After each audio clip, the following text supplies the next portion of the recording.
मेरा नाम स्नेह है। आज मैं अपनी बीती हुई कहानी आपको सुनाने जा रही हूँ। जब मेरे पापा का देहांत हो गया और मेरी माँ विधवा हुई, तो जमींदार के घर काम करने लगी। मैं उसके साथ जाती। जब जवान हुई तो उसके बेटे की नज़र मुझ पर थी। उसने मुझे मोहब्बत के जाल में फंसाया और फिर मुझे प्रेग्नेंट कर दिया।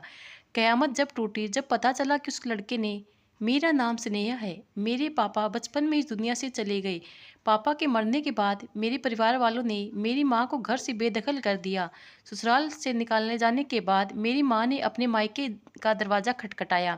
जब तक मेरी माँ नाना जिंदा रहे, तब तक किसी न किसी तरह मेरी माँ को मायके में सर छुपाने के लिए जगह मिलती रही।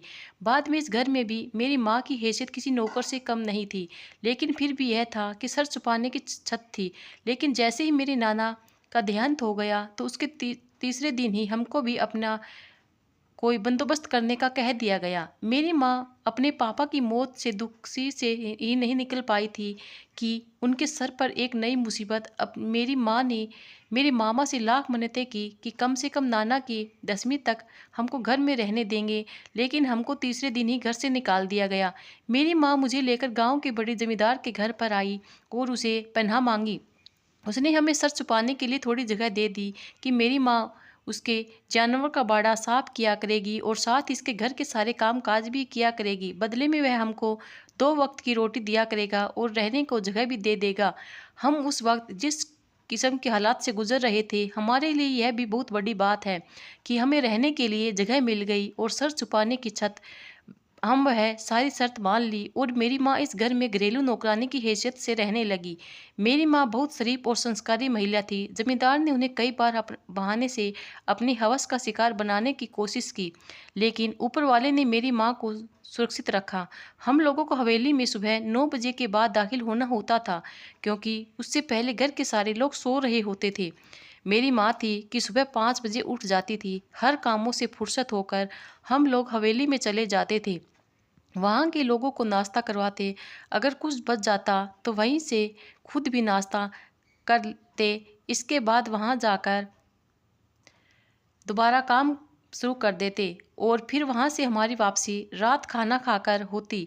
यह हमारा रोज का काम था। हमें जमींदार की हवेली के साथ भी थी नौकरों के एक कमरे में रखा गया था। मुझे हवेली में बैठकर टीवी देखने की आदत पड़ गई थी और मैं अक्सर वहाँ से लेट आया करती थी, लेकिन चुंगी मेरे घर का दरवाज़ा हवेली के अंदर भी खुलता था। इसलिए मेरी माँ बेफिक्र रहती थी कि मुझे आने जाने से में कोई परेशानी नहीं होगी।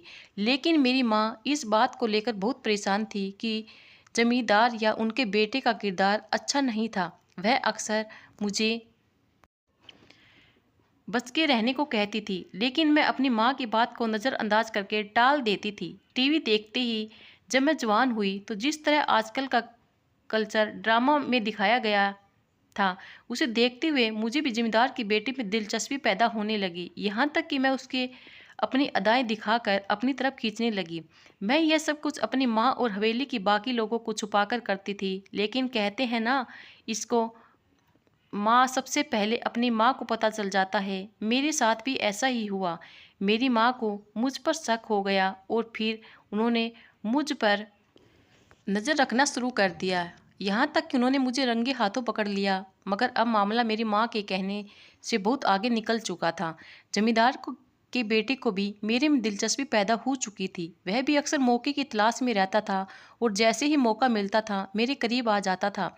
जब अपनी माँ के कहने के बावजूद भी मैं इस बात से बाज न आई, तो मेरी माँ ने हवेली छोड़ने का फैसला कर लिया।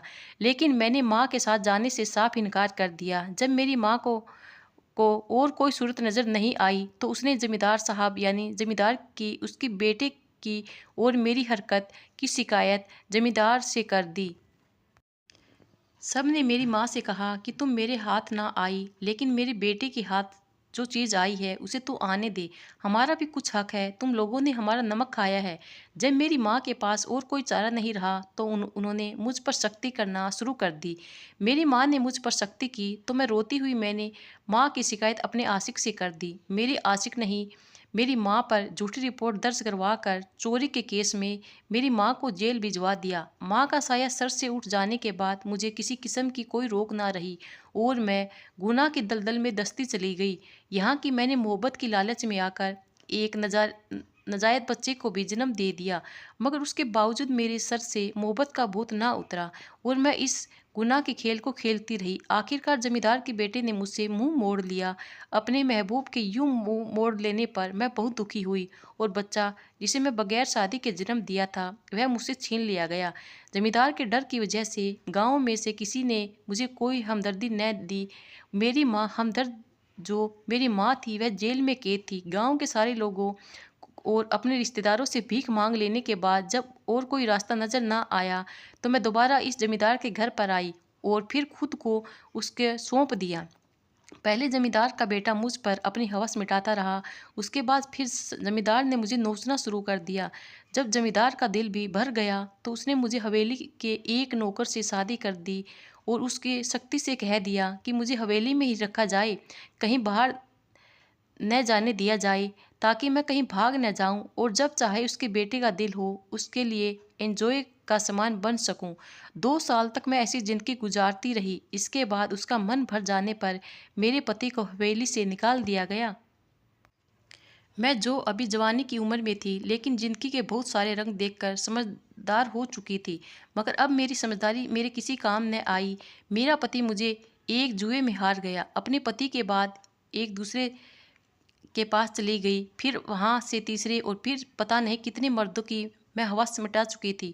तो मेरी जवानी ढलने लगी, मेरा हुस्न कम होने लगा, लोगों को मुझ में दिलचस्पी ख़त्म होने लगी, जो मुझे आज़ाद कर दिया गया। लेकिन अब यह आज़ादी मेरे किसी काम की नहीं थी। अब किसी इंसान को मेरे जिस्म में कोई दिलचस्पी नहीं थी और ना ही मुझे दुनिया में कोई थी। मैं अपनी सांसें पूरी करने के चक्कर में सड़कों पर भीख मांगने लगी। वहाँ मेरी मुलाकात किसी रहमदिल इंसान से हुई जिसने मुझे एक अनाथ आश्रम में पहुँचा दिया गया। वहाँ मेरी ज़िंदगी बदल गई। आज भी इस अनाथ आश्रम में हूँ, लेकिन मुझे उन 25 मर्दों में से बस एक मर्द ऐसा मिला जिसने मुझसे ऊपर वाले से मिला दिया, वरना जो भी मिला उसे मुझे नोचने वाला। उन सबसे बड़ा मुजरिम मैं खुद थी, जिसने अपनी माँ की बात न मानकर खुद शैतान की राह पर चलने का फैसला कर लिया। मैंने इस चीज़ की सज़ा पाई और अभी पता नहीं और कितनी सज़ा पाना बाकी है, क्योंकि मेरी माँ 1 साल तक बेकसूर जेल में कैद रही और वहीं पर मर गई। मुझे भी तकरीबन कि जैसे जिनकी गुजारनी है और फिर यहीं मर जाना है। इसलिए बेहतर है कि इंसान गुनाह की राहों पर ना चले। दोस्तों, जो गलती मैंने की है वह आप कभी ना करें।